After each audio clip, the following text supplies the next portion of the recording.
sa ating lahat. Ako po si Emmanuel o Alejandre. Ito po ang aking daily devotion para sa ngayong October 22. And for today, we are going to talk about and continue our series for Reformation, the Back to the Bible movement.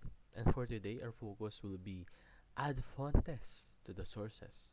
Makikita natin ito sa Psalm chapter 119 verse 160 na nagsasabing, "The sum of your word is truth, and every one of your righteous rules endures forever."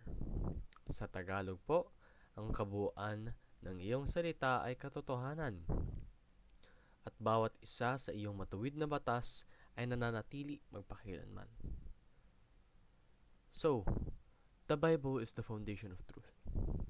Ito po ang dapat na nagtatalaga sa atin kung ano nga ba ang tunay na katotohanan. Dahil lahat po ng nakatalaga sa Bible ay tunay.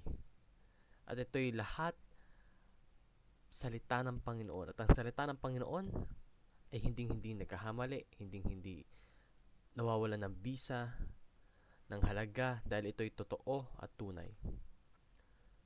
And the Bible is the filter by which to test beliefs.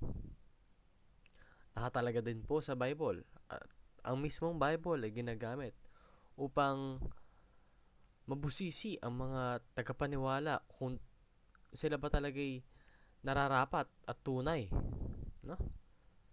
So, the Bible is the final and unchanging authority. Kahit anong mangyari, kahit gaano katagal yung panahon na lumipas, andyan yung Bible.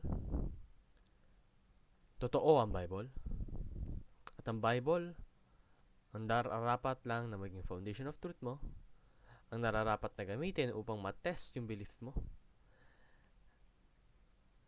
And dapat ka talaga mag-rely sa Bible dahil ito'y tunay at totoo until the end of time.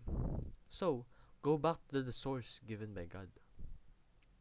Huwag ka nang lumayo. No? Yung ating Panginoon, pinagkatiwala na sa atin yung Bible. Binigyan na tayo ng opportunity. So take it, no? Engage the teachings and beliefs by the truth. Isabuhay mo dahil ito'y totoo. Isabuhay mo dahil ito'y magpapabago sa'yo in a new and better direction. So give our allegiance to the supremacy of God's truth. Magsama-sama po tayo at ating palawakin ang katotohanan ay panapamahagi sa atin ng ating Panginoon.